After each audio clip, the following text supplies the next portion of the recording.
you still amaze me? Wouldn't it be crazy? Oh, would you still amaze me? Wouldn't it be crazy? Oh, would you still amaze me?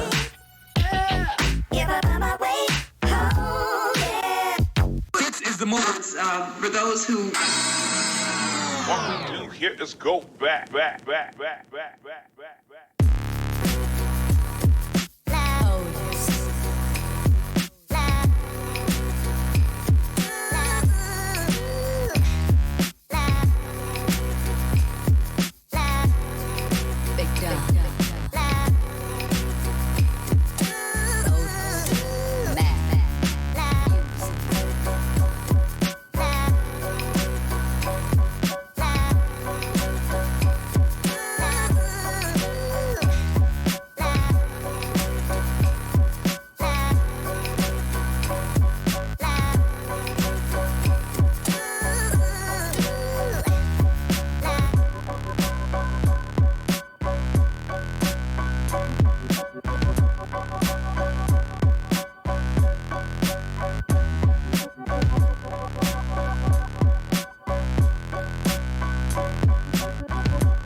Seven, 6, 5, 4, 3, 2, 1. You'll never have the sacred stone.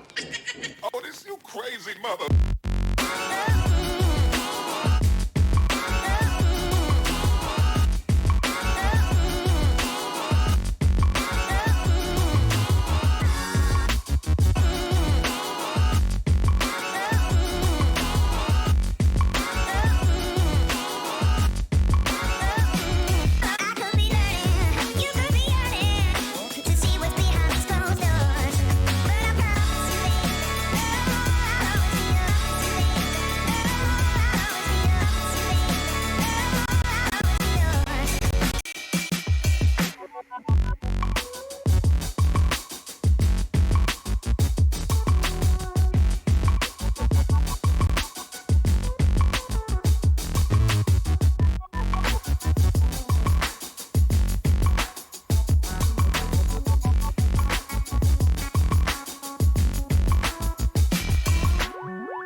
Hey, welcome everyone to the Chata Mecha live stream. I'm your host Tim, the one and only Chata Mecha. It is Monday, you guys. Back at this thing full time. We got a new streaming schedule. We're going to tell you a little bit about that. It's official, so I'll tell you all that about all that in just a few minutes, right? So, no t-shirt today. Just rocking the Sinanju hat. You know. Look, it's got the little sleeves emblem on the side. Very, very nice look.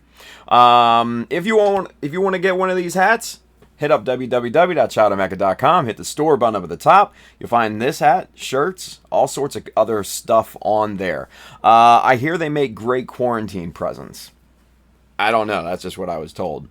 If you are interested in any of the tools and materials that we are going to be working with here today, there is an Amazon link just below here on Twitch and YouTube. That side, if you're watching on Facebook, I do get a bit of a commission based off the stuff that you buy, but it doesn't increase the cost for you, and obviously it goes to help support me in these trying times. Aside from that, if you are in need of kits or paints or any other tools or accessories, Mecha Decals, the amazing, check out our good friend right down here, Adam, and the fine folks down there at USA Gundam Store will definitely have what you need. So, with that being said, a quick update on Mecha Decal Sheet 2. That's going to be shipping this week. Yeah.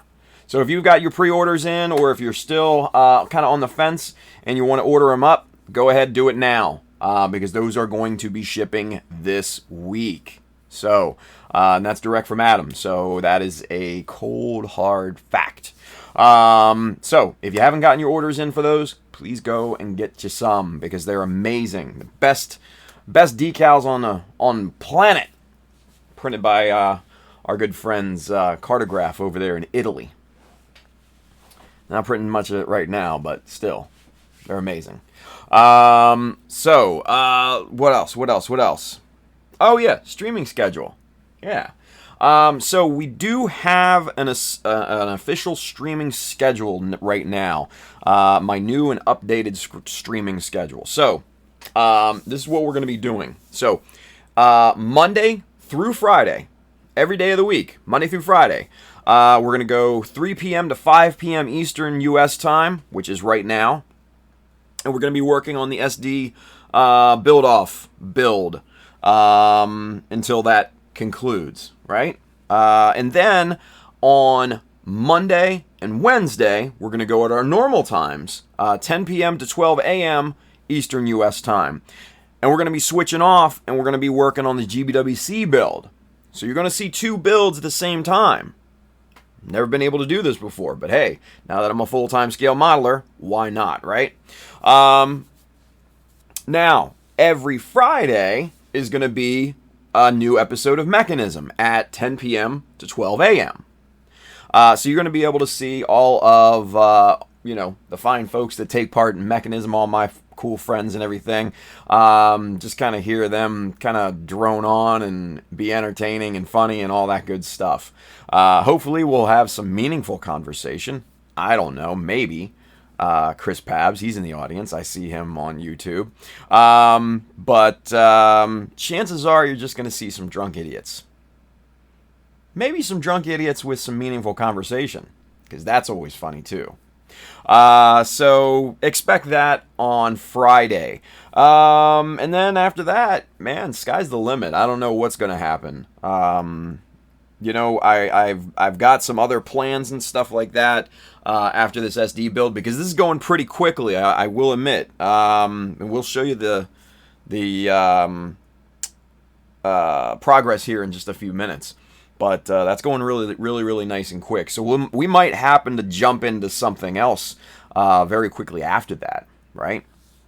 So yeah. Aside from that, we are the group of us is putting together a kind of a mass schedule, live streaming schedule for everybody that kind of live streams regularly. So if you happen to live stream regularly. Send me your schedule, because we'll put it on the schedule, and we'll publish that and make it known for everybody. So if you're cooped up, if you are quarantined, if you are shelter in place, or if everything is shut down in your area like it is mine, at least you'll have some entertainment, right? After you burn through your Netflix account and Hulu and Amazon Prime and all that good stuff, right? So send me your live streaming schedule if you live stream regularly. If you are on a schedule, And if you adhere to your schedule, send it to me. We'll add it to the list of streamers that we've got right now, right? So that's exciting stuff. Anyway, let's see. Brian, he says, when do we get yellow? Why do you want yellow decals, dude? Like, nobody wants yellow decals but Brian. I swear. And then Chris Pab says, when do we get yellow and white mix? Why yellow and white? They're so close together. It's stupid. Anyway. And Z's over there. He says, what are move forward orders for the Mecha Army, Captain? Well, just watch the live streams. That's what the move forward orders are at this point, right? So, anyway. All right. So off goes the hat. That gets put to the side. We're gonna get to work, shall we? Let's get updated. Yeah. All right. So let's switch to camera 2. We're gonna get that little monstrosity out of the way. Excuse me. All right, so let's see. Let's get zoomed out just a bit more. There we go. Now, if you missed the social media post and the Instagram story and all that good stuff, here is this guy. Look at that. Yeah. That is looking pretty damn good. Look, it's got the tanks and everything. Man. Pretty tight. Pretty tight. I'm happy with it so far. Now comes the dubious ordeal of detailing and blending the cuts and all that good stuff, right? So that's what we're going to start on today, is all that fun stuff. Anyway, so I posted that picture on Instagram, Facebook, all that good stuff. And afterwards, I was just like, man, I used the complete high grade kit except for the head. I used the SD head, right? So then I'm like, well, I've got all these SD parts left over and everything, and I'm like, I wonder what the normal high grade head would look like on the SD body. So that's what this thing looks like, right? Yeah. Talk about monstrosity, right? It looks like that.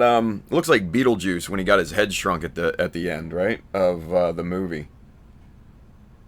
So that's interesting, right? Anyway, we'll put that out of the way because we're not gonna need that stuff anymore. Sam L says, making an order off your Amazon list today. I need some tools. Finish my snap build of the desk scythe, and now time to turn it into a demon. Word. Thank you, Sam. Appreciate that, buddy. Yeah, everybody likes the little little dwarf SD with a high grade head. It's weird, right? Anyway.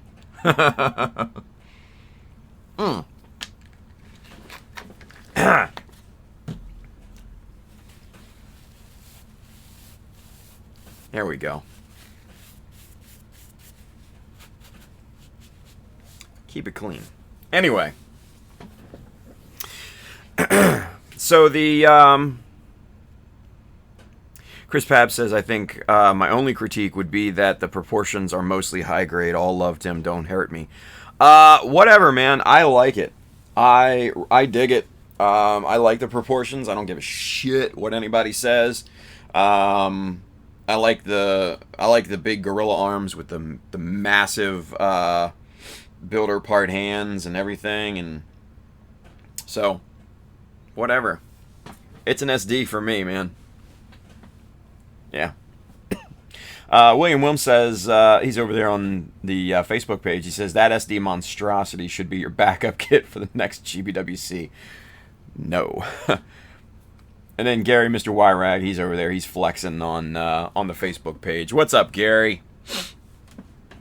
Anyway. All right. So, we need to get this thing broken down. Excuse me. And then starting to basically just start to detail this thing, yeah? I'm not going to go too heavy with the details and stuff like that, mainly because I don't necessarily want to get kind of a huge time investment into this thing, like a GBWC build. But we're going to make it look nice, right? We're going to make it look nice. So let's get the backpack off of here.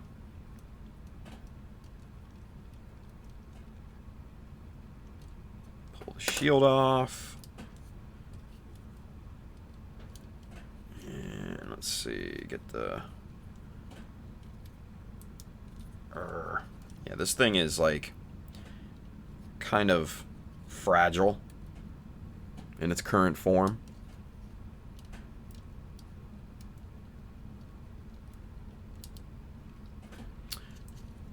Jesus. Those damn Gatlings.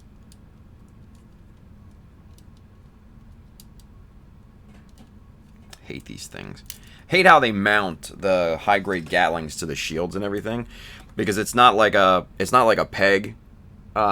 It's like this kind of claw, this almost like a C-clamp that clamps down, and it's just, yeah, it's not the greatest of securing methods for a scale model, especially when you're trying to paint it, right? So, anyway. Jay Lynn, she says, that's strange, I didn't get a notification. Yeah, so, this is the thing with the notifications, guys. Best thing to do is make sure that you have, this is on YouTube, please understand. The best thing to do with, to try and get notifications on YouTube is to make sure that you've hit the bell, little icon next to the subscribe button. That way you should get notifications, because we've switched over to their newer live streaming system, their live stream events, mainly because the last live stream kind of got a little foobarred. The one on Friday got foobarred at the very end. If you were on YouTube, you know what I'm talking about. It just cut right out, and said something weird like policy violation or something like that, right? And then after the after the fact, the video went up on my channel, but it was demonetized for a little bit, right? We don't know why. But then later that night, we were able to monetize it. Everything was good. So we switched over from the old antiquated system that they're going to be phasing out anyway to the new current system. So we're going to be going in that direction from here on out. So that may be a reason why that some of you might not be getting notifications. But with the new streaming schedule, you shouldn't really need notifications, right? You should just be like, oh, it's 3 o'clock. Hey, Tim's on. Exactly. Anyway, let's see. Brandon5269, he's over there. He says, what up? He says, Michigan just went on lockdown, and guess who still has to work? This guy. Hey. Yeah. Well, Maryland just kind of did the same thing. Governor came on today and closed down all non-essentials. So, there's that. Bro Builder says, I hear you on the time investment. I'm just about finished with my modifications. Nice. Pabs. Sam L, I'm waiting on Tennessee to do it, dragging their feet, but I self-quarantined and work from home anyway. So, hey, there you go, man. Yeah, I was kind of the same way before I got laid off last week. What are you going to do? Let's see. Goblet Fixation, Jimmy, he says, keeping the original color scheme. Yeah, I think so. I think we're going to go straight OG color scheme with this because, you know, it is an SD Buildoff, and it would just seem weird otherwise. So I think, yeah, we're just going to keep the green and white, you know, kind of color scheme, and we'll go from there. Hi, Craig. He says, what's up, Tim? What's going on, man? Colin, I know. But I just love Hi, Craig. It's so good. Why can't we take advantage of that? Anyway, Jay Lynch, LOL, you're right. Hey. Chris Pabs, what do you mean, Pabs? My Sinanjo looks good, man. It looks good. It looks good. Not bro builder good, but it looks good. Anyway. Alright, so let's get to work. Let's get on this thing. Robert Cottrell, he's over there in the Mecha Army Facebook group on there, and he says, hey, all, what's up? What's up, Robert? Good to see you, buddy. Yeah, and if you know what, if you haven't not joined the Mecha Army Facebook group, I think you probably should. It's a good little group. We're getting a lot of people jumping on the bandwagon, and a lot of really cool stuff is happening on there. So go sign up. Brandon5269 says, don't get me wrong, I'm glad to still have a job and very fortunate, but just trying to stay safe. I have a compromised family with 2 little kids. Yeah. No, I get it. Trust me, I totally get it. Yeah. Chris Pab says, LOL, his Sinanju is untouched. Yeah, but the spikes, man. The spikes make it. That was from Chris Pabs. I'm just giving Pabs a hard time. That's all. Just because I can. Mainly because I've made more progress in like the past 5 days than he's done in like a couple weeks. That's unheard of for me, so I don't know what to tell you. Pabs, you're slipping, buddy. You're slipping. Anywho, let's get to work, shall we? Alright. We don't need the instructions at this point. Alright, so what I think we're going to start on first is the head here, yeah? So we're going to pop that sucker off. Excuse me. And we're going to kind of see what we want to do with this guy. Now, obviously we're not gonna really modify this in any way, shape, or form.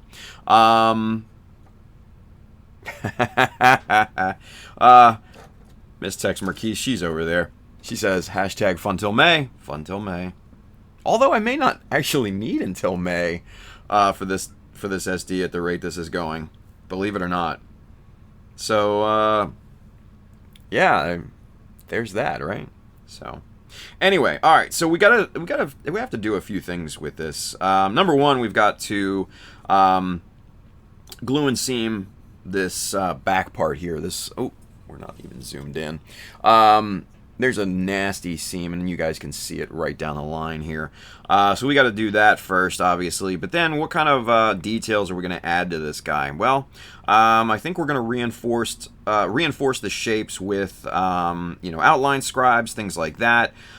We might add, we'll definitely add some notches. We might add a few little pieces of styrene just to kind of set off the look and everything. But as an overall, this doesn't look too bad, and I'm trying to go a bit minimal with the time investment, obviously, because I do want to move on to something else, right? So this is looking already pretty good, right? And the cool thing about the SD Unicorn is that the faceplate just pops right out, right? Not necessarily easily, but it pops out. Just like that. Because you can swap it with the natural Unicorn, or you can go full-on new type destroy faceplate, right? So that's actually kind of cool. And it just pops in, using these 4 little blocks on top here. So that is actually a very nice feature that I really kind of like.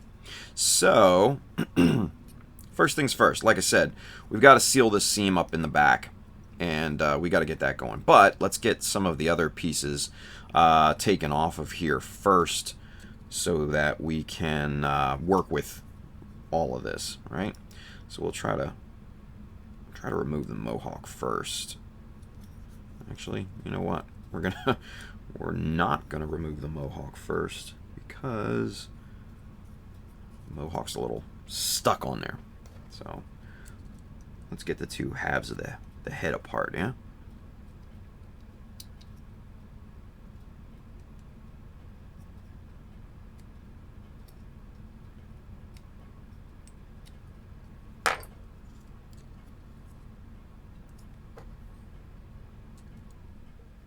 Ever so carefully. There we go. Now we got it. All right. So here are the two halves. Everything's good. Let's see if we can't pry that piece off of there. And then this piece pops out. And now we can get some leverage behind this thing, yeah? Let's see.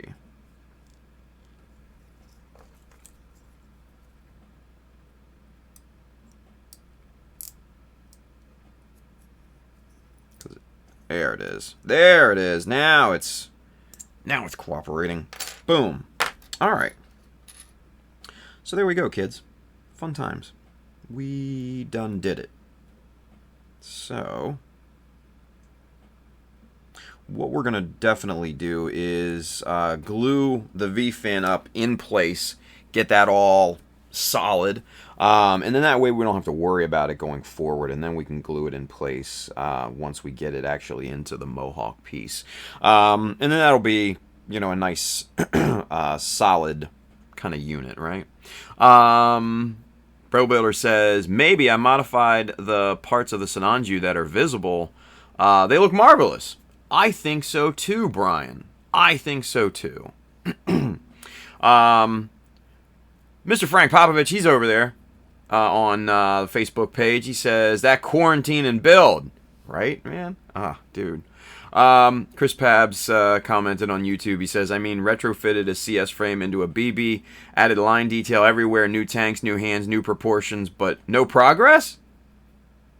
Come on, man. I'm almost done with this thing. I think Pabs. I think that touched the nerves with Pabs a little bit, but that's okay. That's okay. It's all good, Pabs. No worries.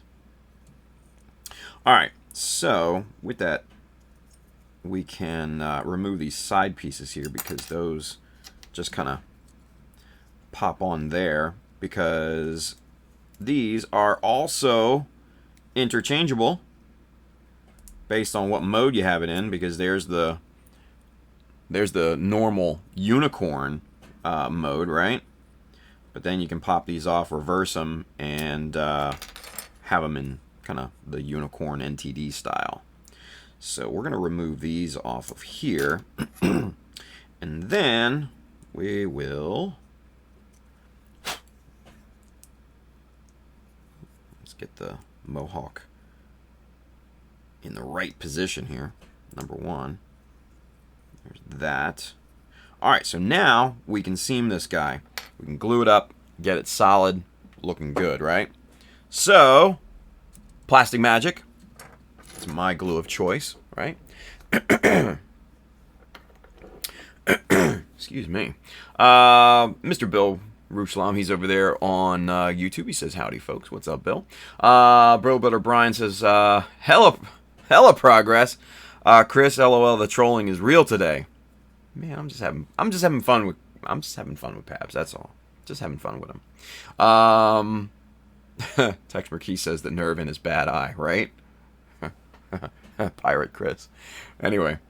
Ruslam says, stress is getting to Pabs. I can see the white areas from here.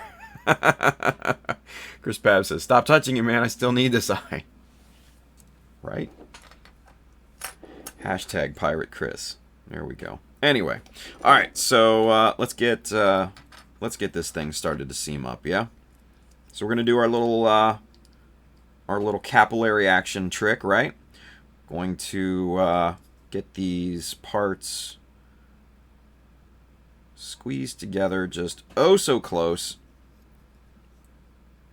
Just enough for the capillary action to work, right? Just maybe like that. You can still see there's a little gap in between those parts, right? And the same thing with right here where it glues together. All right, so now let's get super zoomed in, because this is actually kind of, I don't know, it's weirdly satisfying to watch the capillary action on this thing. All right, and come on, super zoom, let's go. There it is. Taking its sweet time today. All right, let's get the windows back. Let's get back to this, and we'll zoom out. There we are. All right, so we've got our piece here, right? Now, let's... There we are. All right, good deal. So, watch this. Let's see if it'll... Boop.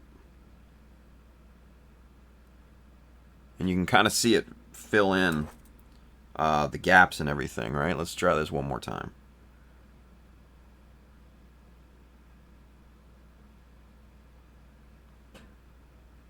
Kind of. There it is. See, it filled that right up, right? Okay, so now, now we squeeze this together without dropping it.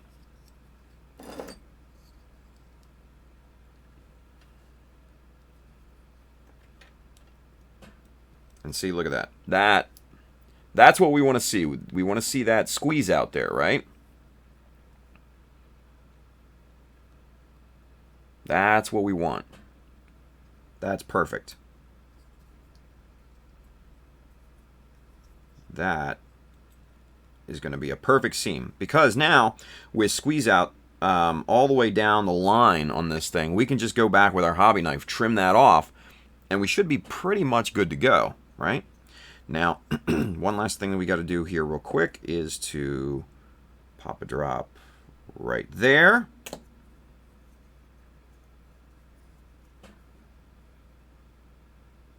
Yep, good stuff.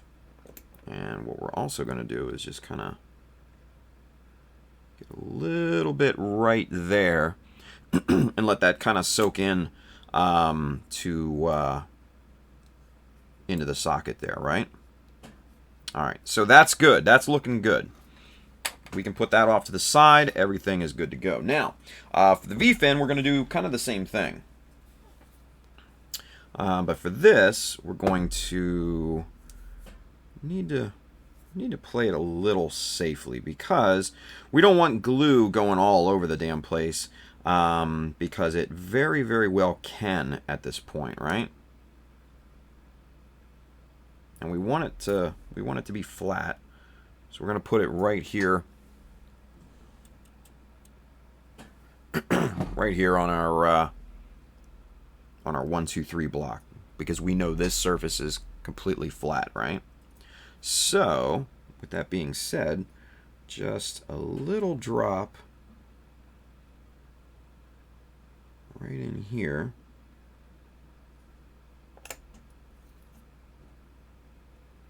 And then maybe we'll put just some light ones on the back side here. And that should flow into everything very, very nicely, right? Check for straightness. Looks good. Awesome. All right. So we're going to set this guy off to the side here to dry. Same thing with the top of the head. We're going to let that cure. And then we're going to go to, well, number one, we're going to close up our glue bottle, because we don't want a nasty accident to happen. Spilling glue everywhere. That's never fun. Alright, so we're going to take a look at the front plate here. And we're going to, number one, remove some forgotten nubs here.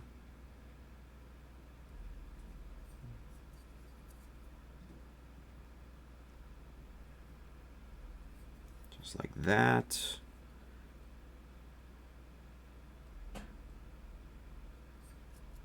Okay.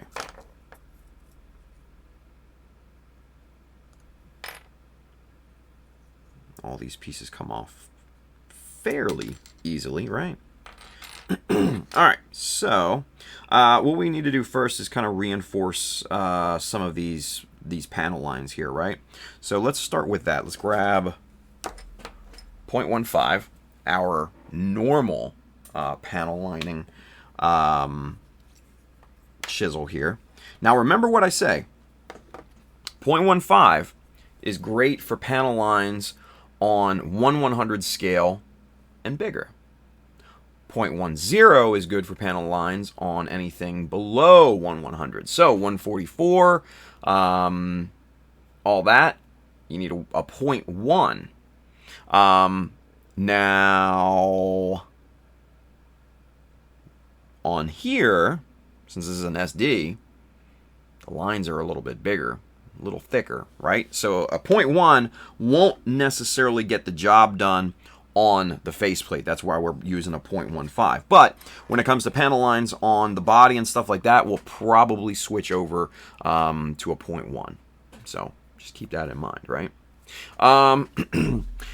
Frank over there on Facebook, he says, what are your thoughts on the D400 pen sander?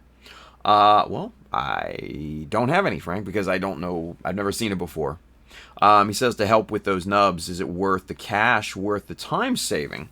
I don't know. Let's find out and see. It depends. Do you know, Frank, who's it by? Is it like a Mr. Hobby type of deal, or what is it? Excuse me. So I don't think that's something in the Amazon list.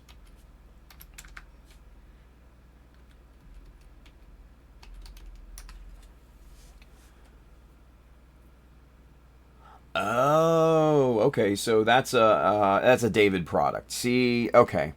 I I wish we could get David brand, David products over here in the U.S., but we cannot. They're not sold over here in the U.S. And they're kind of pricey to get, all things considered. PMD. Okay, cool. Yeah, no, I actually found it. Just did a search of it here. Yeah, I mean, the thing is with David products is that they look amazingly well built, right? Yeah, Angelo, Mech Designs, did a video. Yeah, I saw that. So yeah, I mean, the David products are amazingly well designed, right? Where's this MadWorks handle here, right? Is actually rebranded from one of their designs, right? And I kind of thought that because you can there are signs of it kind of on the insides of this thing, and you can tell just by the design that it's superior to most other kind of MadWorks designed things, right? So that's kind of why I was, yeah, okay, so right here you can see right on the collet here, and it's hard to see, but anyway, it says designed by David Union, right? And those are the David products. And for those of you that are unfamiliar with David products, they're sold over in Asia, and they kind of made their name with really high spec rotary tools, kind of like the Dremel. But they're super nice from what I can see, right?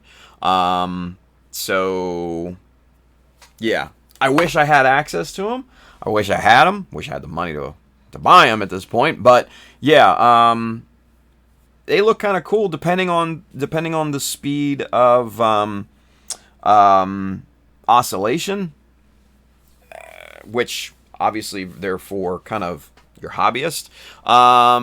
they'd probably make short work of, you know, sanding nubs and detail sanding and all that good stuff, right?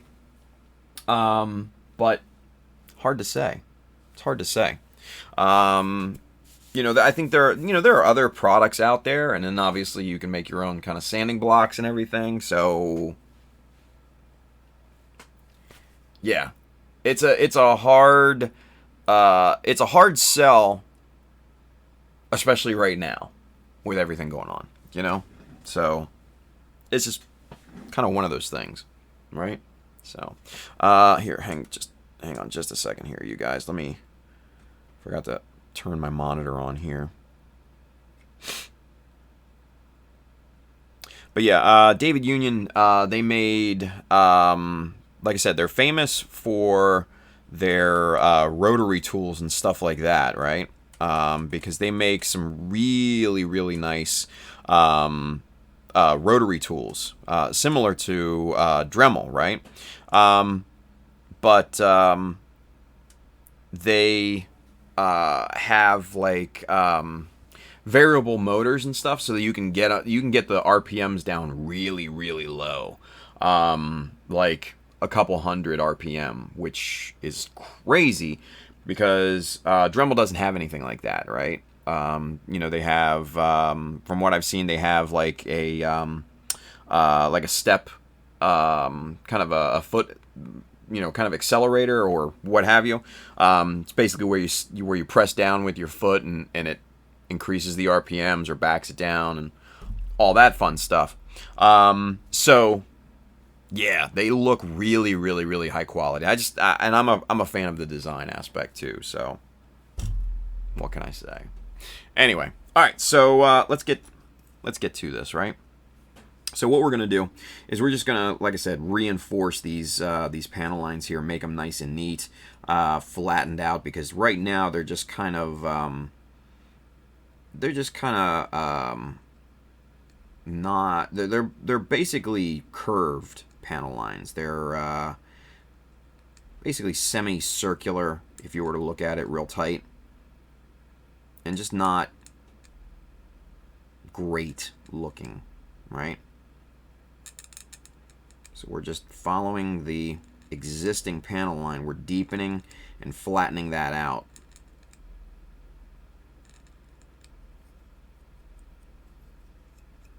Just like that. Now I know it's hard to see because this is a white piece, but the cleanliness and the clarity of this particular line is much better than the pre-existing one.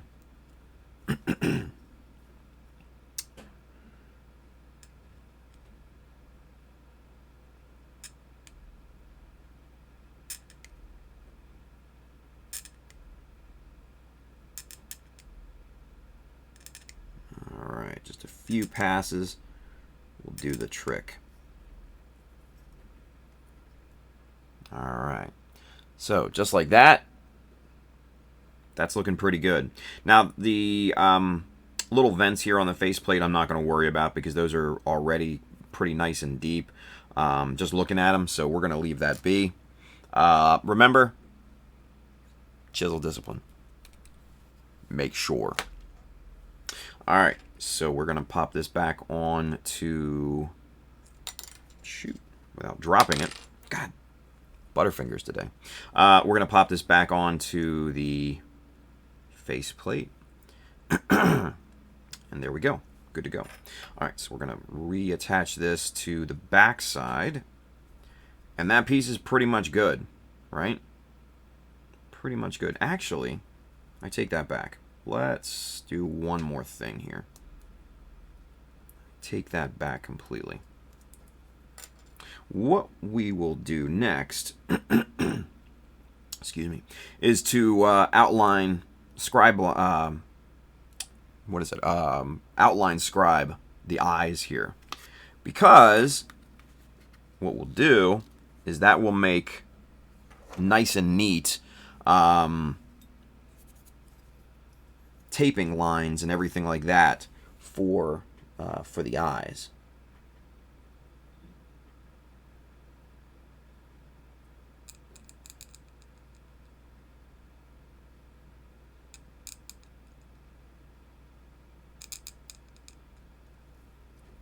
because the reason why I'm doing this is because, you know, obviously the outside of the eyes, outside of the green, it's going to be, it's going to be black, obviously.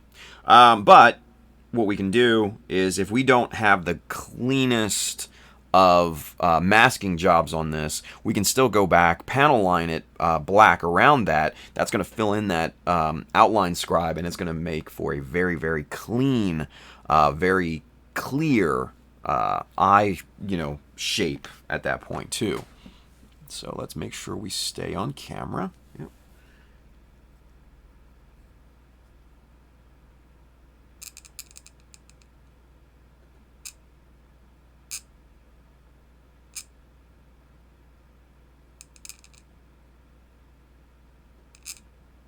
Now, when you're doing an outline scribe like this, the first line is usually always the more difficult one, simply because you want to sneak up on the corner here, that origination point, because what's going to happen is you're going to start to go around this in a kind of a counterclockwise, or technically you're spinning in a clockwise, but you are scribing in a counterclockwise action.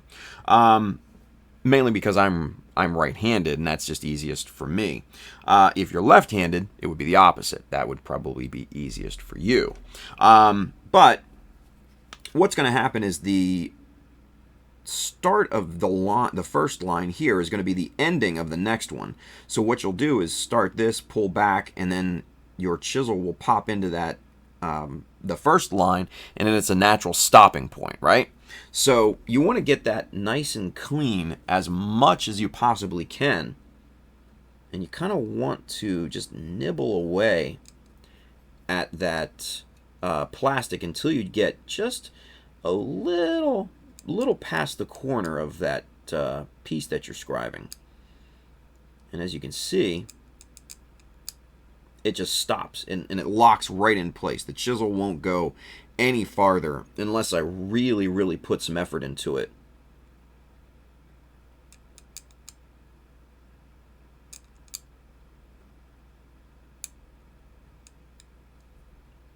Now, one thing to remember, clean out the schmutz there, or else you could get what's called ramping. For those of you that have not seen me scribe before, ramping is kind of a natural phenomenon when plastic builds up on your scribe line if you don't clear it out. And essentially it will form a ramp, and if your chisel hits that, it ramps up and out, scratches the rest of your surface, and then you're basically SOL at that point, right? So those are definite things that you want to keep in mind. So, yeah. All right. Excuse me.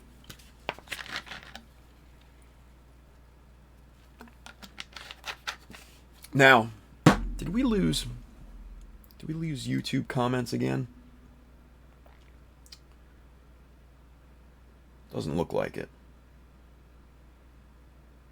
Maybe not. It's catching up.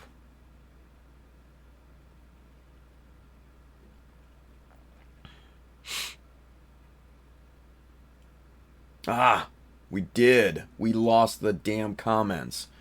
Okay. So, that's why. So guys over there on YouTube, and this has been happening since like Friday. Restream and YouTube have been having connection problems here recently. I think it's more kind of load capacity than anything. So for those of you that don't know, I have a centralized chat program from Restream that I can view all the chats from every platform in. But for some reason, in the last couple of episodes here, I've lost connection to YouTube, and that's exactly what happened here. So real quick, let me get caught up with the chat on YouTube for just a second here.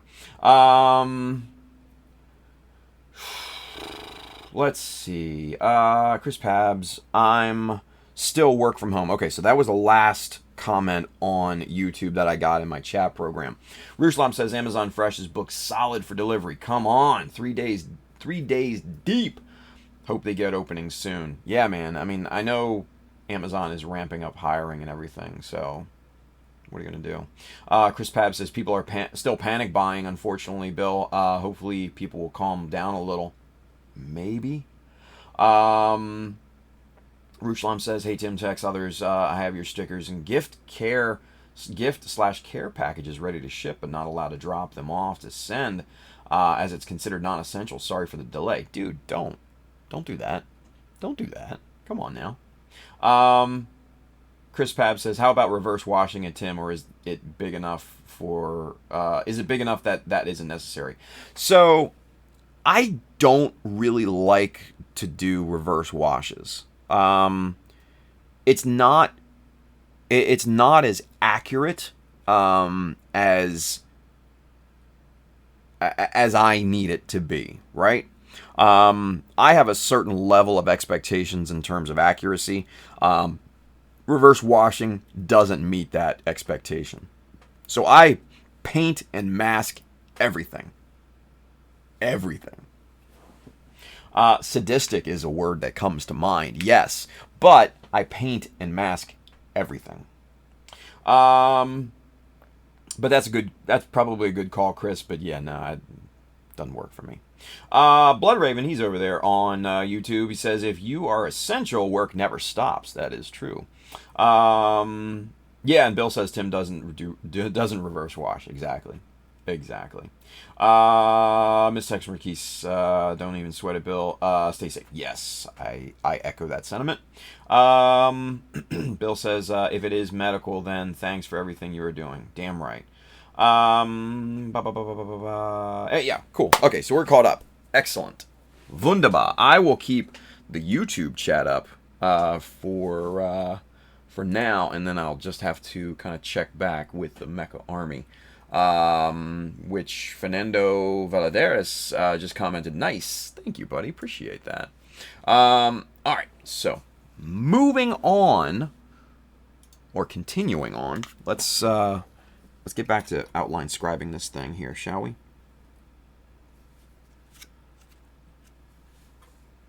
Ion, yep. Okay, cool.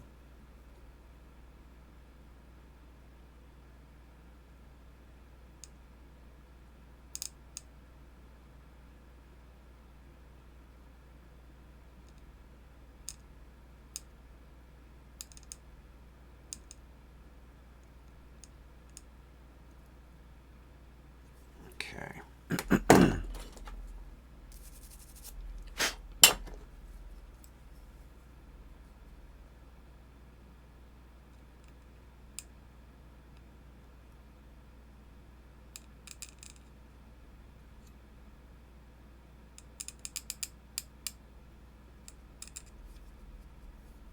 All right, so first two lines done there. That's kind of the trickiest part on this whole endeavor here, is really the first two lines. Everything else kind of goes fairly smoothly. You just got to be careful, especially on pieces like this that have kind of an angled surface, to not let your chisel ride up onto that surface, and just make sure that it kind of rides the angle break. You know, that's really the hardest part of this whole thing when you're outline scribing angled pieces like this.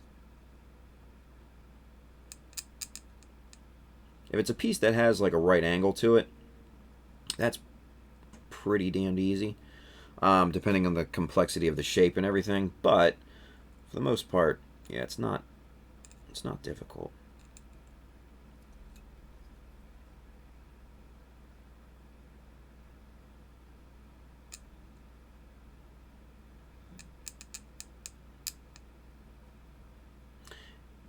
And this plastic being clear is a lot more brittle than your standard opaque polystyrene. Which doesn't help. And you'll see me here, like right now, I'm kind of going chiseling in the reverse direction. You'll see me do that sometimes just to make sure that all these lines are nice and clean, even, all that good stuff.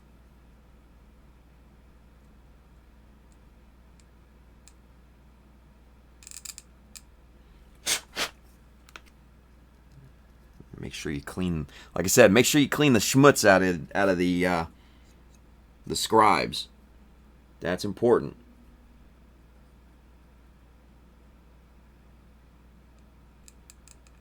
Like Mama always said, clean the schmutz out of your scribes. My mother never said that, just as a note. Oh, hey, look at this. Now it's back connected. You'll see me here out of frame. Yeah, well, it's hard to keep in frame, you know, within a 2 by 3 inch freaking space here. Excuse me, Pabs. You dick. Am I in frame? Okay, cool.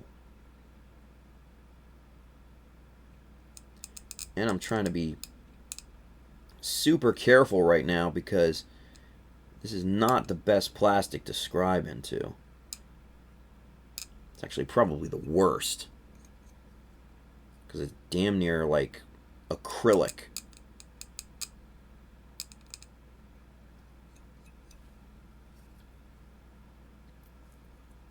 Pab's being a smart ass over here on YouTube.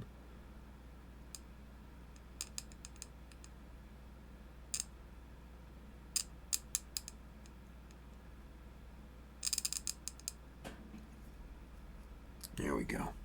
All right, now we're looking good. Ruslam, Sam Al. Thanks, boys. Appreciate your support. Dicks. All right.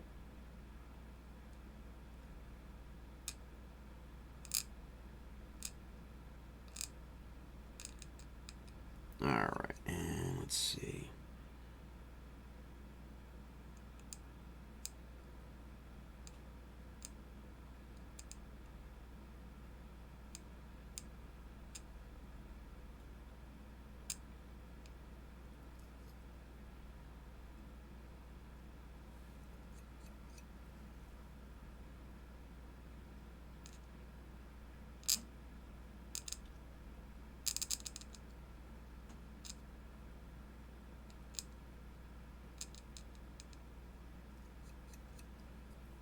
Okay, so we just basically connect the first and the last lines together.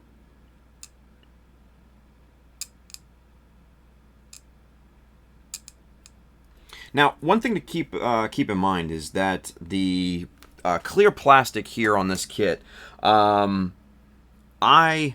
will not be keeping any of this clear. This is all going to be painted over. So none of this clear crap is going to look like this at the very end. I am going to treat this just like it's normal plastic. So imagine this faceplate being white, and that's how I'm going to treat it. Essentially, is I'm going to prime everything. The clear green parts will get a nice kind of metallic green, and I'm thinking maybe even spray out like a silver base and then a green clear over top of that to kind of really make it pop and give it some depth. I don't know yet. I want to try it out on some spoons just to see and kind of color test everything. But that's kind of the idea that I've got in mind so far, right? Oh, look, there he is. Terry T, Mr. Gundam Yanthem. Real quick, guys. Terry just finished his amazing scratch-built, scaled-up Natchin tank. And if you have not seen it, oh my god, I highly recommend that you go check it out on Instagram. Gundam Yatham, right? I just want to say just real quick, Terry, I absolutely love that build. And I will be honest with you, probably my favorite part of that entire build is the little cat pilot. Freaking adorable, man. Well done, sir. Well done, and just amazing work. Well done.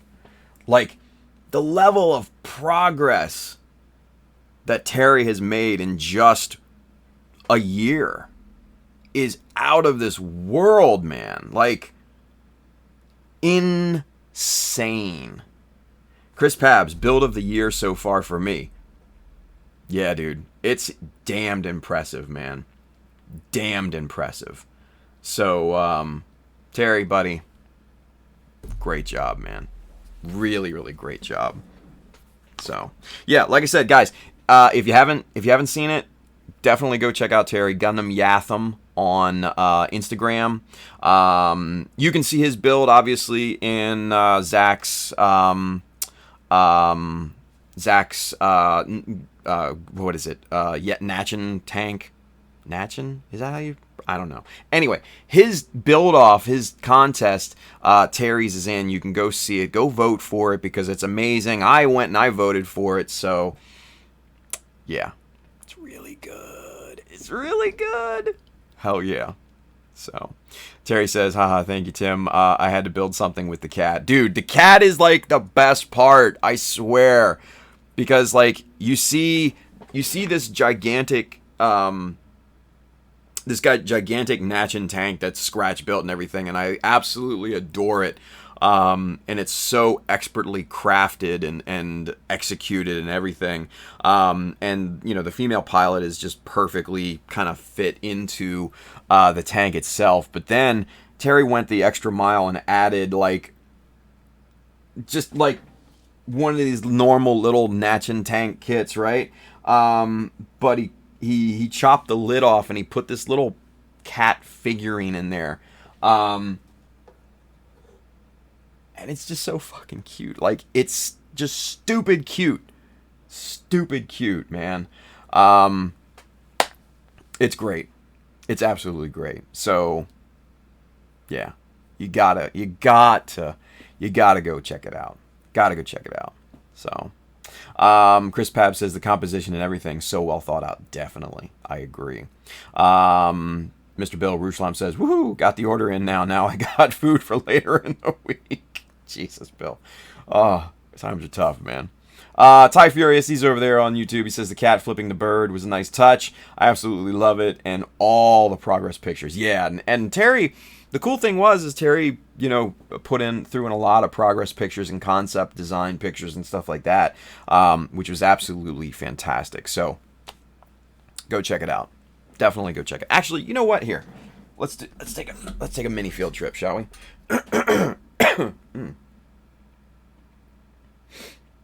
Let's see. Here we go.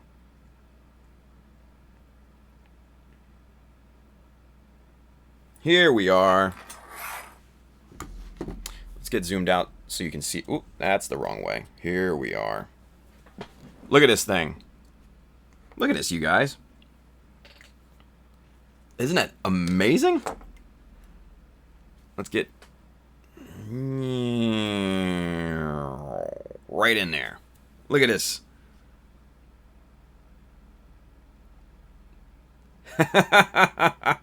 How cool is this? Like, come on, man. Look at that. Like, this is the full-on scratch-built, scaled-up tank and everything. The fingers are fully posable and all that, right? I mean, look at this. Every little aspect he just basically scaled up and detailed and everything, right? It's just, it's so great. Look at this. And look at the little cat. The little cat is the greatest. I love the cat, man. The cat is the best. Look at this. And look, the female pilot and everything, and everything is just scaled up, you know, just so damned well. It's so cool. And look, there's the cat. There he is. Yes. Look at that. And that's just the normal little Natchin tank, right? There's a female pilot and everything. Everything is just so good on this, man.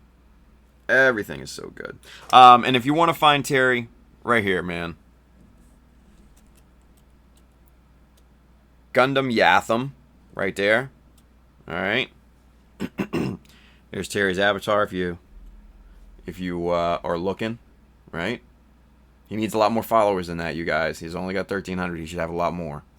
Let's get him some follows on Instagram, you guys. All right? Let's go. Let's go. All right? Let's get these numbers up. These are rookie numbers here. We got to pump these up. Oh, here's a before and after of the cat. What? Come on. Yeah, buddy. That's so good. That is so good, man. It's just, it's perfect. It's absolutely perfect. I swear.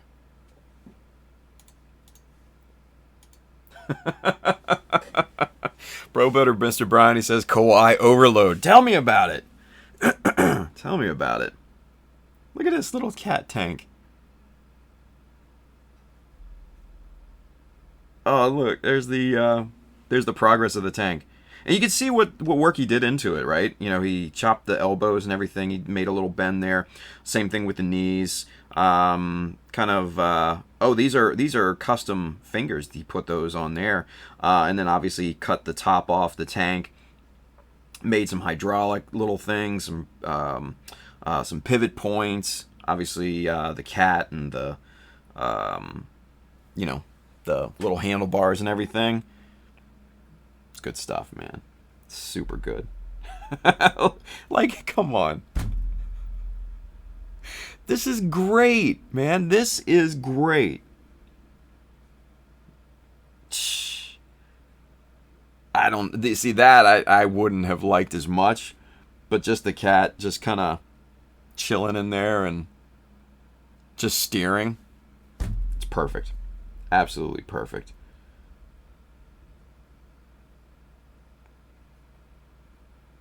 Jeez, look at all the stuff that he used, right? And there's the in progress, and you can see that this thing is completely 100% scratch built, which is the impressive part, right? Because not too many people can do this. Not too many people can pull this off, especially finding the right angles and everything. That is difficult, my friends. Scaled up all of the... Oh, look, and yeah, see, that dust? I know that feeling.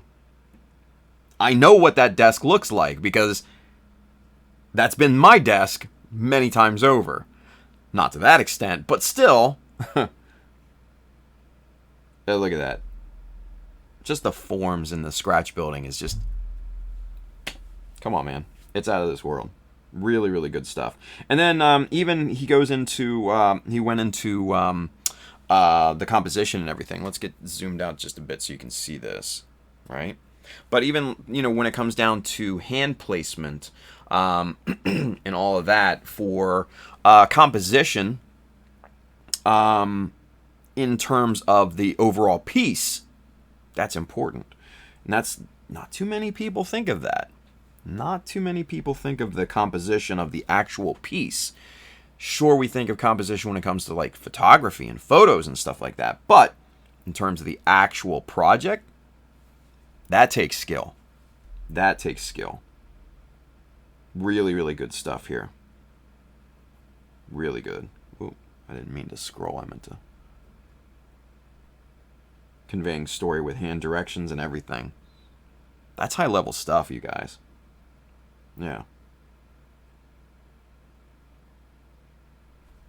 Just excellent. Just excellent. Beyond great. Beyond great. Just blown away. Terry, man, super impressive, dude. Super, super impressive. So, go follow Terry. Gundam Yatham. We showed you the Instagram label and everything like that. So go follow him if you have not done so already. Just get him some likes, man. Go follow. Do it now. Anyway. Excuse me. Let's see. Terry T says, when I fit the cat in the Natchin, I sat and laughed to myself for an hour. Dude, I would have done the same thing, man. Hell yeah. Sam L, done. Nice, thank you, Sam. Gumpel Uruguay, Mr. Javier says, already following him for quite a while. Nice. Sam L says, I'm new to the whole community of this stuff, so I haven't followed everyone yet. Well, dude, you are in the right place, brother. What? This is a blast from the past. Look at this guy, Guelo. Mr. Scotty, he's over there on Twitch. He says, WTF, what are we doing, lines? That's a lot of sanding dust. Dude, you have no idea, bro. You have no idea. That whole thing was scratch built. Using sheet styrene. Pla plate for those of you out there that still breathe through your mouth. I kid. But yeah, dude, it's just so just damned impressive. Just so damned impressive. Fernando Valadares, he says, very impressive. Look like something out of the movie Blow. Yeah, that pile of dust, it really does, right? Terry T says, that's a product of getting critique with previous work. Very important for me to keep improving. Well, damn right, man. You are definitely improving, Terry, and that's just super impressive, buddy. And I know I've been saying that just over and over again, but it really is. Really is. Guelo, Mr. Scotty, he's over there. I'm doing good, working from home, barely working, LOL. Yeah, well, aren't we all? But I guess I kind of am working right now, technically, because I'm a full-time modeler now. Hey, cheers to that. Whether I like it or not. Anyway, moving on. 418, cool. Okay, so back to work on this thing. Let's clean this thing up. We're only going to do one outline on this eye here. Let's make sure it's in frame so I don't get cussed out by Chris or any of the other ones. We need to clean this up. We're just going to make a couple passes, and we're just going to go completely around this thing. Just to make sure. And we got to, obviously we have to stop at the corners because we can't just kind of sit there and turn the chisel, because then, you know, you risk breaking the end of your chisel, the tip of your chisel, and nobody wants a broken tip, do they? That's just not a fun time. I don't know anybody that's enjoyed having having had a broken tip before, so we're going to avoid that as much as possible.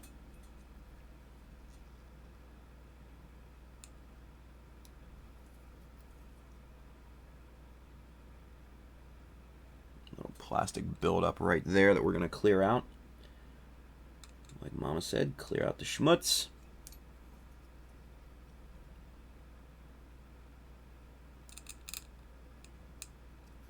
Are.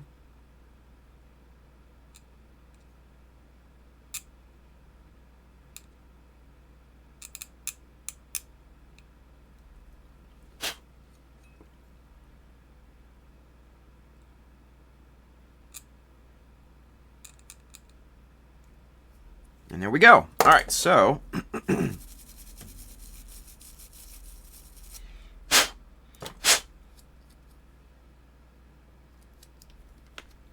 now we have a nice outline scribe there that you can kind of see, right?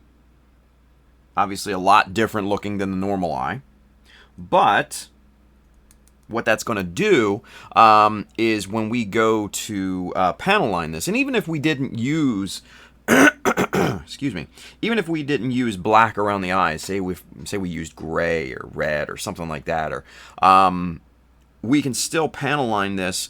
And what that'll do is that black panel lining fluid will go in around that into this, and that will give kind of like a fake shadow, a pseudo shadow of the eye, and it will look like it's separated from the other piece, which is a great technique to utilize when you're trying to kind of get that faux separation, right? So keep that in mind, kids. Keep that in mind.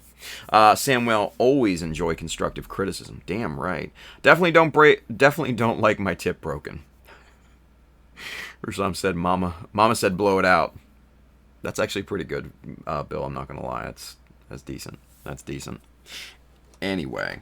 Alright, so we're gonna put the faceplate back on here. We're gonna move on from this piece because obviously you guys probably don't want to see me outline scribe the other eye, since that took probably like 10-15 minutes or 20 or whatever. But what we are going to do is we're going to continue on and outline scribe some of these other pieces here.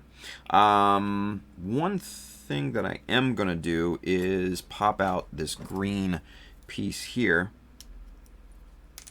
Just drop that out. Mainly to protect it, right? I don't want to scratch it up based off of what we're going to do next, which is more outline scribing here, right? We are going to outline scribe this, and we're going to follow some of these lines and stuff like that, just to make everything look separated, right? So that's what we're going to do next. So the easiest thing to start with is probably this bottom piece here, right? We can just kind of follow along the angle breaks here and just outline scribe this.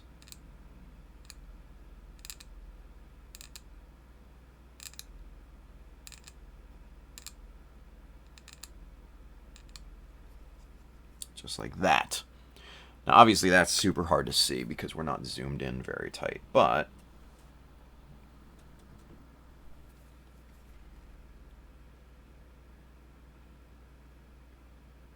you can kind of see how that makes like a pseudo shadow there, right?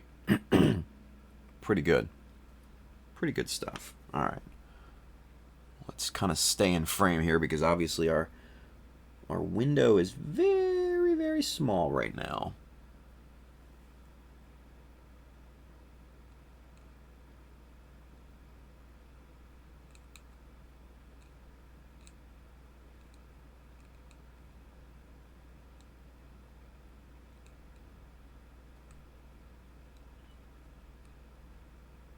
Now this plastic obviously is much easier to scribe. It's way easier, and it's softer, and that's what makes it easier to scribe than the clear stuff, right? Now I just noticed we got a little nub right here. I think I wasn't worried about the nubs when I snapped the SD. So I might have to go and reevaluate this thing for nubbage. Yeah, there we go. Let's see. Hey, Mikkel. What's going on, buddy? He's over there on YouTube. He says, what up, Tim and the rest of the Mecha Army? Good to see you, buddy. All right.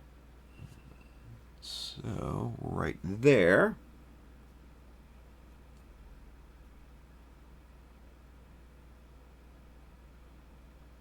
Now, this part right here, you need to be super careful with because this is very thin.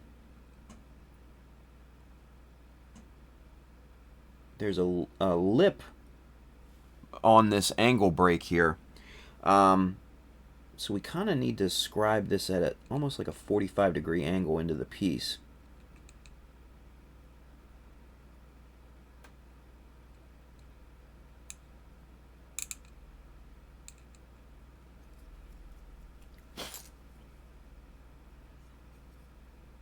And that's not really a big deal, but it's definitely something to keep in mind as you're scribing these pieces. All right, and then we'll finish off this little front piece here.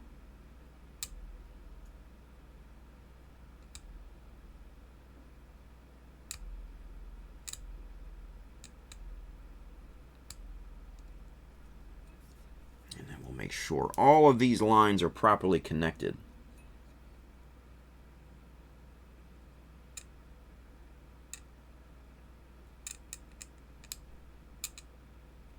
Just like that. And around. All right. So there's that piece, right? That's the after. There's the before. And right in this particular angle, you can kind of see how that separation has become a lot more apparent, right? And we don't even have panel lining fluid in this thing. And since it's a white piece, the contrast is terrible on screen anyway. But you can kind of see how this little section here looks a lot more separated from the part than, say, its twin on this side that does not have the scribe, right? So that's essentially what we're trying to achieve. And I just noticed a little nub there that we're going to have to take care of here real quick. But that's the idea when it comes to outline scribing like that of a piece. You're basically trying to achieve a separated look, right?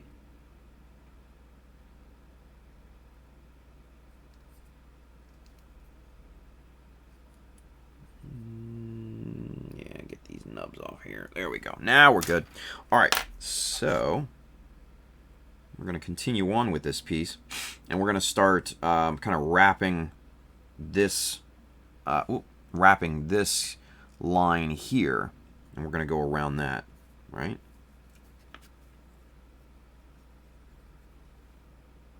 Now, a few different things that we're going to take into consideration here in just a few seconds, but I'll jump that hurdle when we come to it. First, let's start by getting this line scribed right here. This is pretty straightforward. This line.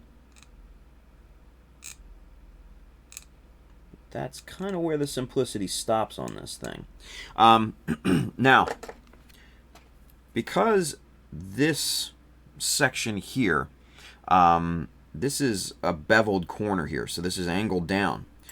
We have to treat that as a completely different angle at this point. We just can't simply go around that, right?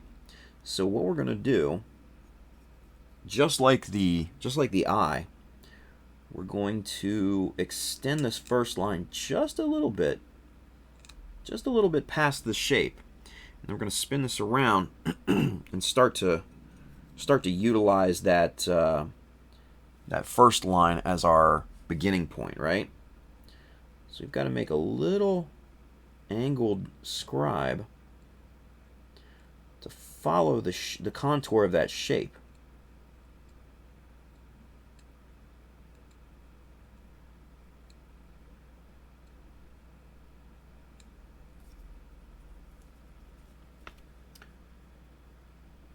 See if we can't get you. All right, so you can see there, kind of in the contrast, how that shapes up, right? So that's essentially what we need to do here. Now, before we go too far up into the piece, we want to make sure that we're scribing back into that other line.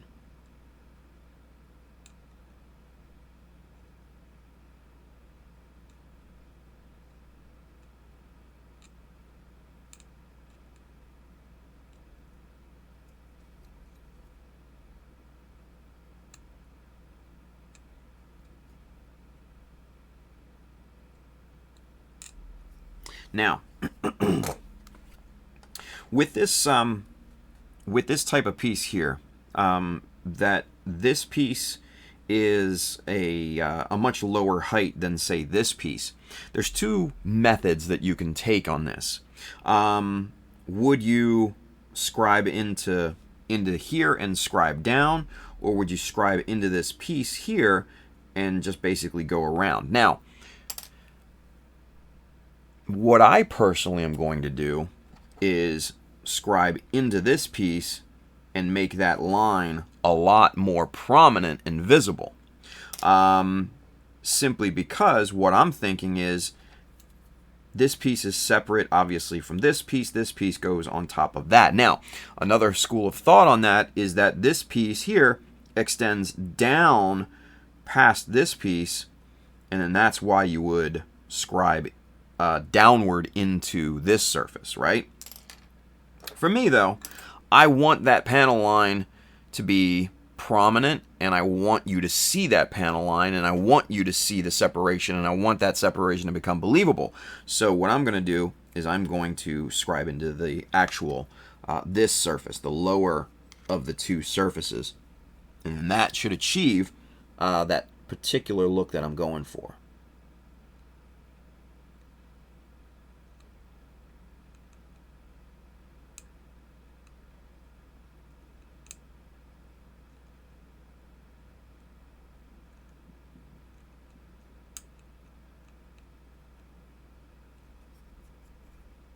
Okay.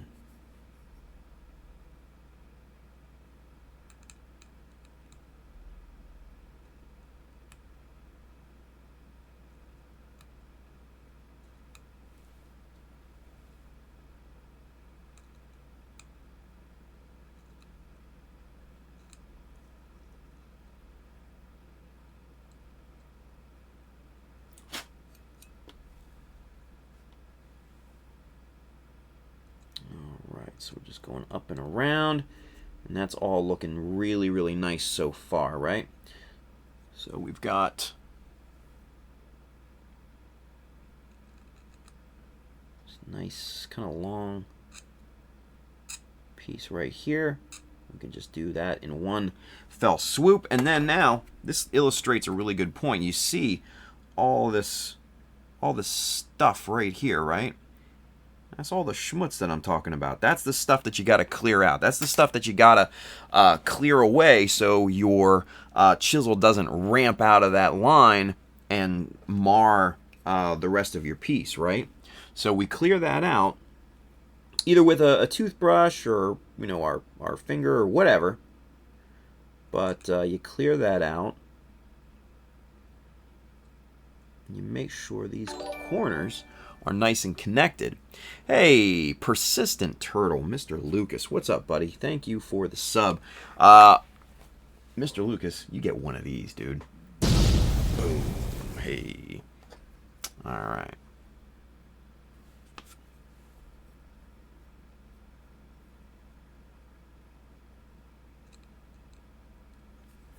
All right, so this is looking really, really good so far. Now, this is where it gets really tricky, is this kind of indented space here, and you've got this piece and you've got this piece. This is going to be a little bit tricky to scribe this line right in here, right? Because you got these two deals here. He says, had to unsubscribe to see your video. Say, what? That's weird. I don't know. It's YouTube, man. YouTube is weird. So, let's see if we can't get the chisel in here. And yeah, okay. So this is thin enough to where we can get our chisel in the gap. But we do need to be careful, obviously. We don't want to mar any of the other surfaces.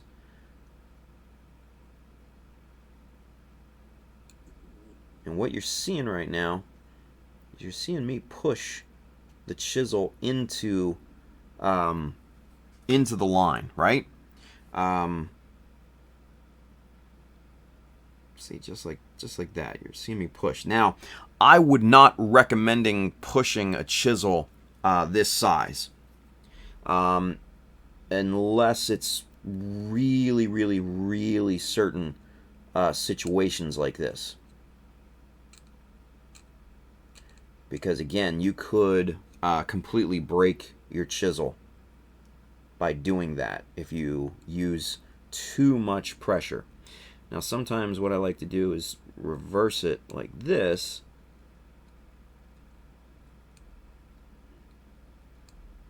And that way you have a bit more of a ergonomic hand position.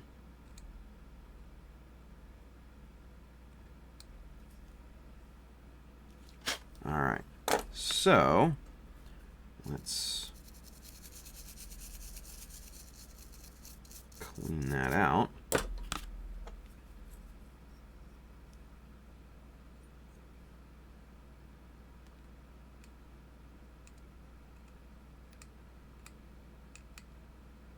Just try to deepen this. Whoops, there we go. Just try to deepen this panel line right here. Make sure everything is nice and connected.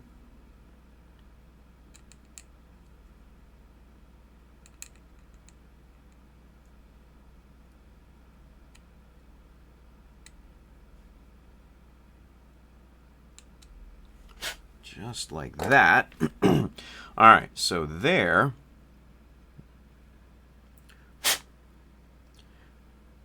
you can kind of see how that part now has a little, that little hint of shadow there, which it makes it look nice and separated, right? So it looks pretty good. I like that. So let's see. Lucas says, YouTube was showing me all of your old events. When I filtered, I unsubscribed and subscribed, and it popped right up. Weird. Sorry for the broken English. On my phone while cooking dinner. Not a problem, dude. Not a problem at all. Yeah, that's weird. That is weird. Huh. Yeah, I don't know. It's YouTube being YouTube, right? I am sure that there is probably capacity issues, and probably a huge strain on the YouTube network right now in terms of traffic and stuff like that. If my daughter is any indication of that, because she stays on YouTube all day long. So it's like one of those things. What are you gonna do, right? So, anywho, let's continue on, shall we? Let's keep going on this thing. Now, kind of the trickier part, it looks like, is going to be inside right here, that line there, because, well, we might, I don't know, we might be able to get this from the back side of the piece. Let me see. Let's make sure we're on screen. All right, and then let's see if we can get the chisel in there. Yeah, we can. And it's not a huge, not a huge gap right there.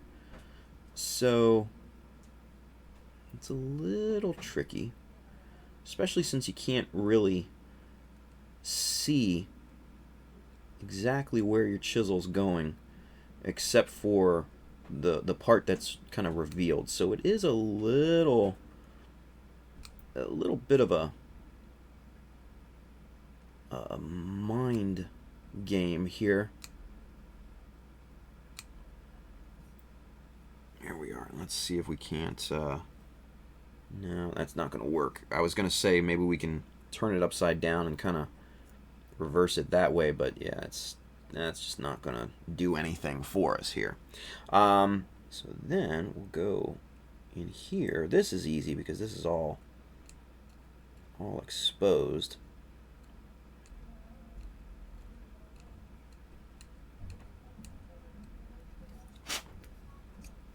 And then we'll just do this, kind of connecting these two lines here.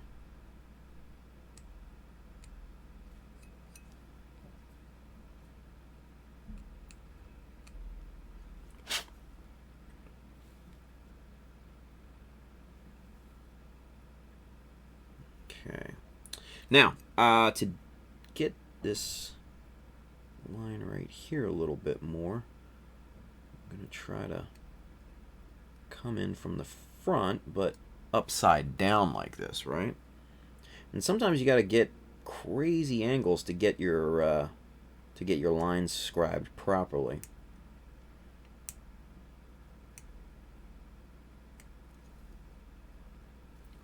But that looks pretty damn good.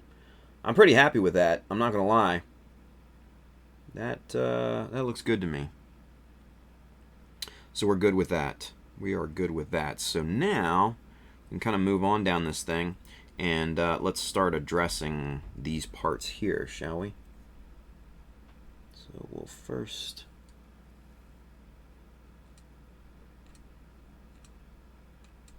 get this.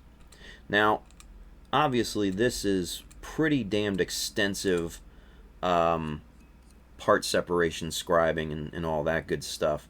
Mainly because this is the unicorn, and it's blocky, and it's partsy, and it's just got a massive amount of pieces to it that move and transform and undulate and everything like that, right? So that's kind of why we're going overboard a little bit with the part separation scribing here. Simply because it's the unicorn, right? There's no other mobile suit that's really, that I would particularly describe as this partsy, right? But we're going to do our due diligence here. We're going to make this thing look right. And it's going to be one hell of an SD. Or whatever we want to call this thing, right?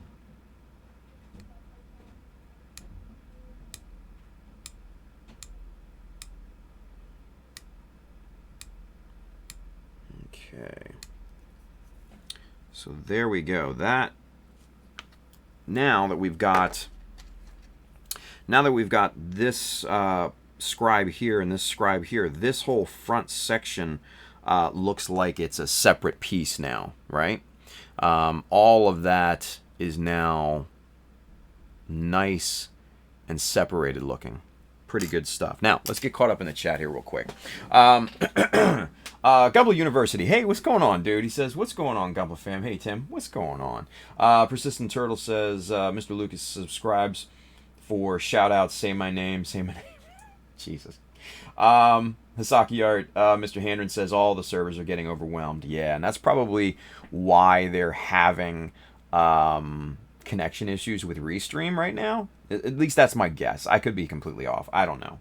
VFX10 Viper, what's up, dude? He says plenty of angles too. Dude, you have no idea. You have no idea. They suck. It sucks. Anyway, Scott Noonmaker, he's over there on the Facebook page. He says, looks awesome. Thank you, Scott. Appreciate that, buddy. Let's check in with the Mecha Army, see if anybody's over there. Yeah, let's see. Fernando Valadares, seen a perfect grade unicorn done that way. Yeah, well, trust me. Partsy. Partsy. That's what we're calling it. We're calling it partsy. Jeez. Anyway, Hisaki Art says, indeed. John B., Manchester, Maryland in the house. Dude, so you got the lockdown order today too. Hey. I'm up here in Harford County, so yeah, trust me, dude. 5 o'clock. That's when it all shuts down. That's when you hear the big old noise, right? We're done. Stay in your homes. So, all right, so let's continue on here, shall we? We're going to separate a couple more of these pieces and kind of just make this look right. Now, one of the things with this particular part that could be a bit challenging is there's a curved transition right here, right? And I know it's probably hard to see on screen, but there you can kind of see it a little bit, right? This just curves up into these two parts. So if you're gonna try to part separate this, how are you going to do it, right? Well, you got to make a decision. What I'm going to do is I am going to come right across here and kind of create my own little angle break / separation, right? Because that's kind of where the end of this particular curve transition is, right? So that's where I'm going to call it, and that's where I'm going to end it. So then after that, then we can kind of just continue on and outline this stuff, and it's pretty damn simple. So let's continue down that little curved transition piece there. Get these two lines connected properly.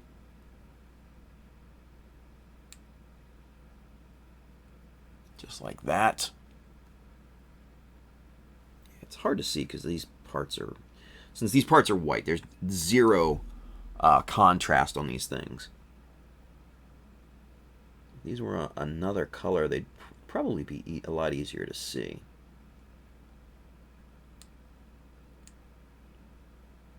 But we're going to follow the contour of this piece.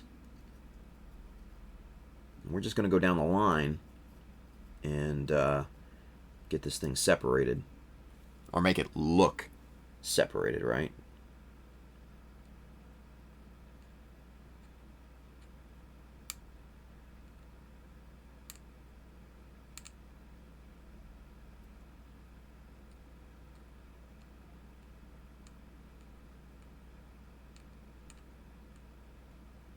Now, as you could probably tell, we're going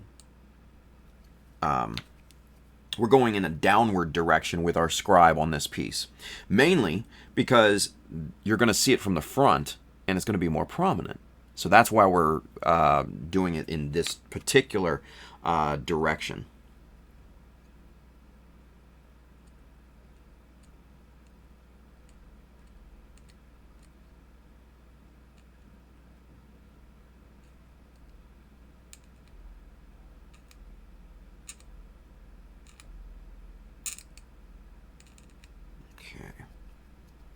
That's looking really, really quite nice right now. Really happy with how this looks.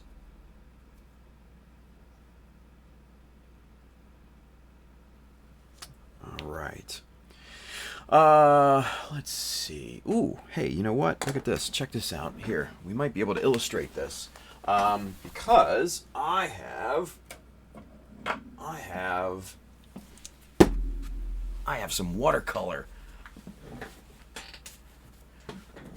Look at this. Some liquid watercolor, right? And this is by Artist Loft. And I just got this at, like, I forget where I got this. Michael's or someplace like that, right? So what we're going to do, just as a temporary thing, since this is watercolor and it's water soluble, we just dip it in and clean it and everything like that.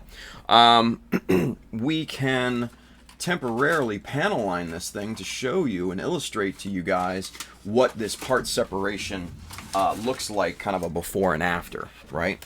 So we're going to do that here just real quick. So let me get a quick throwaway brush here. One of these little guys will do the trick. Put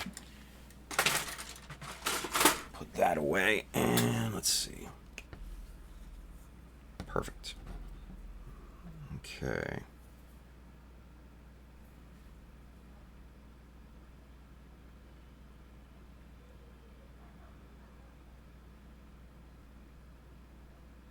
It's not really flowing very well.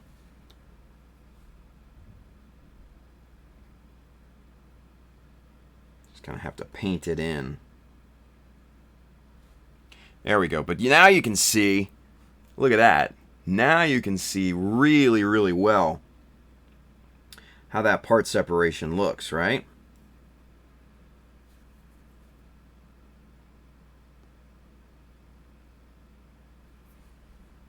And let's get zoomed back in so you can see this in much better detail.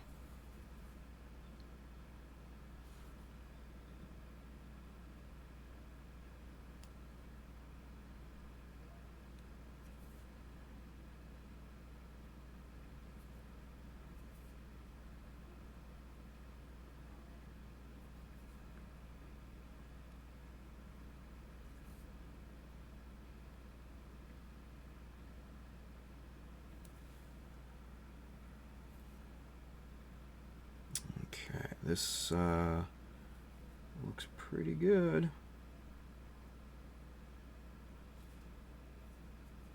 Okay. Just kind of dab up the drops here in terms of this. Ah, you some bitch. But, alright. So, let's get a quick before and after here. There's our after. And there's our before, right? Check that out. That looks pretty good. Whoa, whoa, hey, where'd it go? Damn it. Get zoom back in. There it is.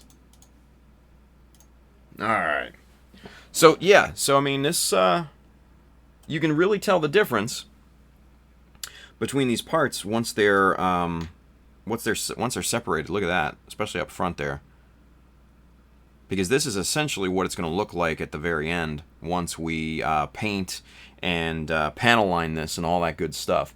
You can see how these parts look really, really good. They look like all separated and everything like that, right?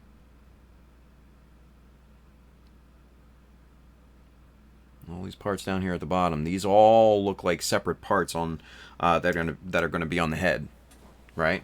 So that's essentially what we're going for with outline scribes like this. We're trying to create fake separations, right? Pseudo shadows, if you will. So that's the look we're going for. Yeah, that's the look we're going for. And I think we achieved it. Pretty damn good. Superset5, he's over there on Twitch. He says, "Wow, early stream. Yeah, dude. Well, I'm a full-time streamer now, so yes, there's going to be early streams Monday through Friday, every day, every weekday, from 3 p.m. to 5 p.m. Eastern. So, yeah. Welcome to my new world. Let's see here. John B says, building the full armor unicorn as we speak. Hey, there you go. Good stuff, man. Hasaki Art Handren says, where is the Pabs trying to fix up that new that Neo? He was on earlier, man. He probably jumped off, but yeah, he was on earlier. He was watching and everything, and we were giving him a hard time because Brian, Mr. Bro Builder, was on here, and I was comparing his to Brian's. So yeah, we were having some fun with him. Silver Maverick Ricardo says, what's all this lockdown doing to light pollution? Because if no one is out, this would be great for astrophotography. It's true. That's true. I don't get into the astrophotography stuff, but Ricardo, I know you're all into that sort of thing. So yeah, well, photography in general.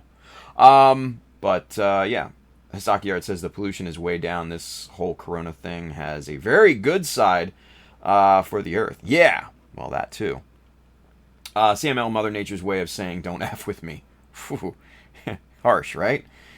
Very true, but harsh. Hasaki Art says, summer won't be as hot as last year. Hopefully not. Light pollution, not regular pollution, Silver Maverick says. And yeah, but still. Sam L says, yeah, that is Michael's brand. A wife used to work there, so saw that come home a lot. Yeah. You know, it's good for fragile paint jobs. So things like if you have to use acrylic, top coats and paints and stuff like that, the watercolor is great for that stuff. So say if you needed to panel line stuff, because Frank Popovich, he was on earlier from Armored Komodo. If you had like the chroma flares, which are fairly delicate to use, and somewhat on the more advanced side to actually apply, if you had to panel line something like that, you acrylic top coat that that seals in the chroma flares, and then you can use the watercolor over top of that and not have to worry about it affecting underlying coats. Acrylic top coat over that, it seals it in. You're good to go. Bob's your uncle. So that's it's actually a really, really nice material, nice medium to do panel lining in if you need a delicate sort of panel lining fluid. Mind you, if you're using lacquers and you're lacquer based and everything, I'd still use the enamel based stuff just because it's so much more resilient and durable, and it is much more vibrant. This is vibrant obviously because it's black on white, but then once it dries and you go to wipe off any, it does have a tendency to dull down just a bit. So keep that in mind. So, but it is a nice alternative if you need something delicate. Yeah. Persistent Turtle, Mr. Lucas says, do you think it's plausible for online Gunpla contests? Absolutely. Zach is synonymous with online Gunpla contests. Mr. Zaku Aurelius, he just finished his Natchin tank, which reminds me, go vote for Terry T. And anybody else that you want to vote for. Don't think I'm trying to tip the scales or anything. Yeah, absolutely. I think Gunpla contests can definitely be online. Now, something as high level as GBWC, I don't think that would be a good fit. Simply because, there's so much at stake. It's a worldwide competition. It would be tricky to be an online. But, simple stuff, like Zach's contests and stuff like that, I think are perfectly suitable for online competitions. Yeah. Superset5's over there on Twitch. He says, the company I work on just shut down for 2 weeks. Plenty of time to work on my G3. Also just joined the Mech Army Facebook group. I saw that. Thank you, buddy. Appreciate that, man. Terry T over there on YouTube, he says, would you recommend watercolor for panel lining if you're not painting the kit? Absolutely. Yes, 100%. Because it is delicate. And you can use it right on plastic, where the enamel based stuff, if you don't use it right, if you let it pool or collect in a certain area, it'll crack that Bandai plastic in just the teeniest tiny little bit of stress. So yeah, the watercolor stuff is great for alternative uses and for bare plastic. Just be careful of the cleanup. Give it some extra time to cure and dry and all that good stuff. But yeah, for bare plastic, I think it would be great. So, yeah. Anyway, all right, let's close this early episode out here, you guys. Remember, new streaming schedule. Monday through Friday, every weekday, I'm going on 3 to 5 p.m. and we're going to be busting out this SD kit, right? In addition to that, Monday and Wednesday, just the 2 days, Monday and Wednesday, we're going to be our normal streams, our 10 p.m. to 12 a.m. Eastern time. And that we're going to be dedicating to the GBWC build, the Jesta RX. And then every Friday at our normal time, 10 p.m. to 12 a.m. Eastern, we're going to be doing Mechanism. So we're going to have Mechanism every single week for you guys to keep you entertained. Also, in addition to all that, we're coming up, a bunch of us are developing a stream schedule. Basically like TV guide for your Gunpla streamers, right? So anybody that streams regularly, right? Me, Brian, Tex, Sabrina, SoCal Brina, and Ray's Power Ranger over on Instagram. They do the Beer Banter Build Nights.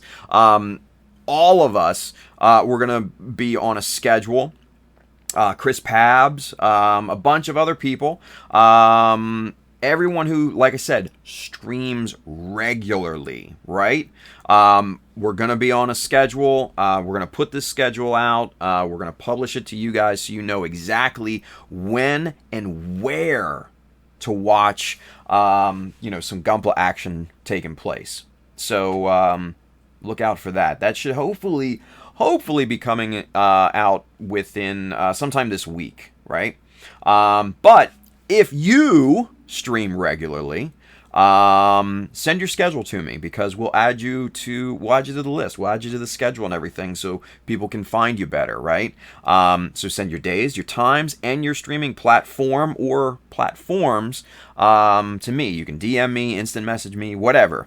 Yeah, send it on through. We'll add you to the stream schedule, right? It'll be fun, and I think it'll be a pretty good resource for people. So yeah, it'll be fun. Gert McDirt, he's over there on YouTube. He says, "Oh man, at least I came on right in time to catch the schedule." Hell yeah, man. I'm gonna be back on later tonight in about 5 hours or so. He says, "Right on. I'm finally gonna be around to catch these." Nice. So tonight we're going to be working on the GBWC build, the RX, the Justa RX hybrid, and then tomorrow at 3 p.m. we're going to jump back on. We're going to be working on the SD build again. So Monday and Wednesday, 2 streams for you guys, and then on Friday I got my normal stream, and then we got Mechanism, and then on Tuesdays and Thursdays just the early episodes. So come on back, watch, rewatch, all that good stuff, and just learn stuff. Hell yeah. So all right, so with that being said, let's get the hat back on here, right? Yeah, look at that, the Sinanju. Ooh, so nicely embroidered. And you got the sleeves logo, little insignia over here. That's a nice touch. You can pick one of these up at the Child of Mecha store. Hit up www.childofmecha.com. Hit the store button up at the top. You'll find this hat, many more, and other shirts on there, prints, and all sorts of other cool stuff. So go stock up. I hear they make wonderful quarantine and lockdown presents. That's just what somebody told me. I don't know. Anyway, if you're interested in any of the tools and materials that we worked with here today, I highly recommend you hit up the Amazon link here below on YouTube and Twitch. That side if you're watching on Facebook. And if you are in need of kits and paints, accessories, what have you, Mecha Decal Sheet 2, hit up our good friend right down here, Adam at USA Gundam Store. The fine folks down there will definitely have what you need. And don't forget, Mecha Decal Sheet 2 is shipping this week, you guys. Oh, yeah. So, if you got your pre-orders in, expect to see that at some point this week. But if you haven't ordered yet, what are you waiting for? What's wrong with you? Go and order them! Come on! They're amazing decals. They're printed by Cartograph in Italy, and they are the best decals that you will find for Gunpla and Mecha models. Hands down, 100%. Easy stuff. Anyway, just real quick, one last check-in with a chat. Gunpla University says, props to you all who stream live. Hell yeah, man, you should try it, dude. It's fun. Persistent Turtle, since I'm not in the know, what's the best source to keep up with things like that, or just get-togethers if they exist anymore to keep up? Man, here... Instagram is a great resource. You can just subscribe to people and stuff like that. Obviously, the Facebook Army has comings and goings, other groups as well. Honestly, there's not really a central location. That's why we're developing the stream schedule here at this point, to help people out and to get people, visible and, basically to get people entertained while we're all stuck inside waiting for this thing to end, right? So, best thing I can tell you, buddy. Hasaki Art says, more power to you, man. Thank you, buddy. Thank you, Andrew. Appreciate that. Gert McDirt says, awesome, sounds good. Lucas says, we already read that. But it's changed. What's a good resource of info for Gundam related such and things per region or state? Oh, okay. So obviously Lucas lives down in VA. Follow Nickel Models. Nick is very tapped into everything that kind of is going on down there. I know there's a Maryland Gunpla Club on Facebook, one of the groups, and yeah, those are probably two of your best options at this point. Hasaki Art says from Italy, scary. Nah, dude, we got them. Trust me. The decals themselves have been in for probably a couple weeks. We were waiting on the packaging, but we just found out that the packaging is being delayed. So Adam's just going to send out the decals to everybody. So just one of those things. We got them before this all hit. Don't worry, they're clean. All right. So anyway, Mikkel says that hat is blazing, dude. Thank you. I think you need one. Look at that Sinanju with the sleeves. Yeah, it's hot. It's hot. Anyway, all right, you guys. I will be back here tonight at 10 p.m. in about a little less than 5 hours. So come on back for that. See me watch or see me work on the Jesta RX Hybrid here, and we will continue on. All right. So, guys, have a great rest of your day, and I will talk to you tonight.